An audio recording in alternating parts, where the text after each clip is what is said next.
से रोकना है।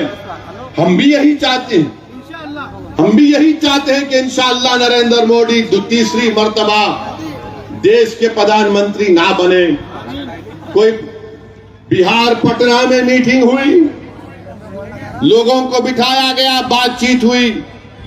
मैं इम्तियाज जलील साहब की बात से मुत्तफिक हूं, मगर ये लोग जो सिर्फ अपने आप को बड़ा समझते हैं और इनको बड़ी गलत फहमी है कि वही हरा सकते नरेंद्र मोदी को। मेरे प्यारे, याद रखो मेरी इस बात को, जब तक तुम कमजोर और मजलूमों को साथ नहीं लोगे, तुम जुल्म का खात्मा नहीं कर पाओगे। ताकतवर लोग बैठकर एक ताकतवर को हराएंगे तो फिर कोई मजा नहीं है। अरे तुमको उसको साथ लेना पड़ेगा जिसके बेटे को मार मार कर उसका वीडियो बनाकर उसका कत्ल कर दिया गया। तुमको उस मां को साथ लेना पड़ेगा जिसके बेटे को जिंदा जला दिया गया।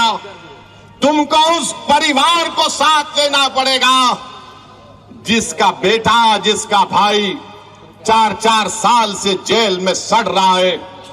तुमको उसको अपने साथ लेना पड़ेगा जिसको मजहब के नाम पर दबाया और कुचला जाता है।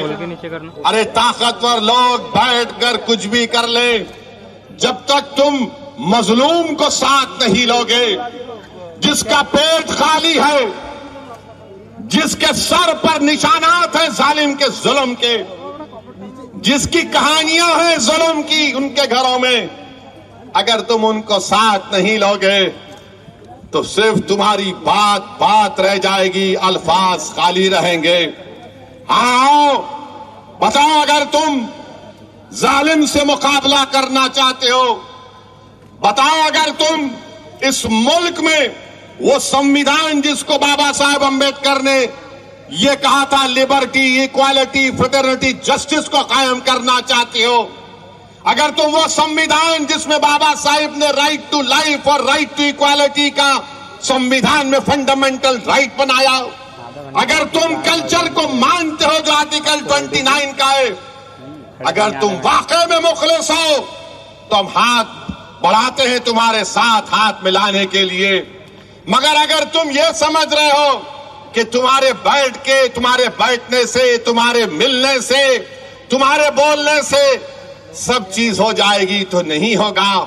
अरे सबसे बड़ा जुल्म किसी पर हुआ तो मुसलमानों पर, दलितों पर, आदिवासियों पर। अरे तुम कौन हो बताओ? तुमको देखकर ऐसा नजर आता है कि ताकतवर लोग बैठे हुए हैं, जिसको अंग्रेजी में कहते हैं एलिटिस्ट लोग बैठे हैं। वहां पर कमजोर मजलूम नजर नहीं आता। तुम्हारा नुकसान तो यह हुआ कि तुम्हारे हाथ से महाराष्ट्र की मुख्यमंत्रीशिप चले गई। तुम्हारा नुकसान यह हुआ कि तुमको ईडी का तुम पर केस हो गया। तुम्हारा नुकसान तो यह है कि तुम्हारे लोग परेशान हैं। अरे कभी तुमने ये भी तो सोचा कि मेरी शनाख्त आज खतरे में आ गई, मेरी पहचान खतरे में आ गई, मेरे नौजवानों का मुस्तकबिल खतरे में आ गया, मेरा हिजाब उसको खतरा बना दिया गया, मेरा हलाल गोश्त मुल्क के लिए खतरा बना दिया गया, मेरी मस्जिद से अज़ान को खतरा बना दिया गया। अरे तुम्हारा क्या नुकसान हुआ? मगर अल्हम्दुलिल्लाह हम ठहरे हुए हैं, एक शीशा पिलाई हुई दीवार की तरह ठहरे हुए हैं। इन सबको देख रहे हैं, इन सबको देख रहे हैं। और हमारी जबान से क्या निकलता? हस्बुनल्लाह व निअमल वकील, हस्बुनल्लाह व निअमल वकील, हस्बुनल्लाह व निअमल वकील। तो अगर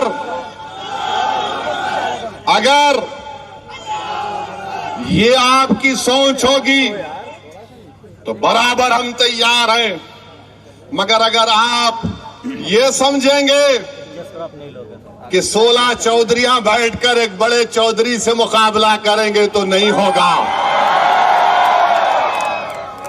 तो हम आपसे बताना चाहते हैं, इखलास की बुनियाद पर बातचीत होगी, तो हम समझ सकते हैं। अच्छा ये बताओ आप कि इम्तियाज जलील है, बीजेपी और संघ परिवार को 21 साल से औरंगाबाद की पार्लियामेंट की सीट, जो औरंगाबाद के पार्लियामेंट के इलाके में कोई विकास डेवलपमेंट नहीं होता था, कुछ नहीं होता था।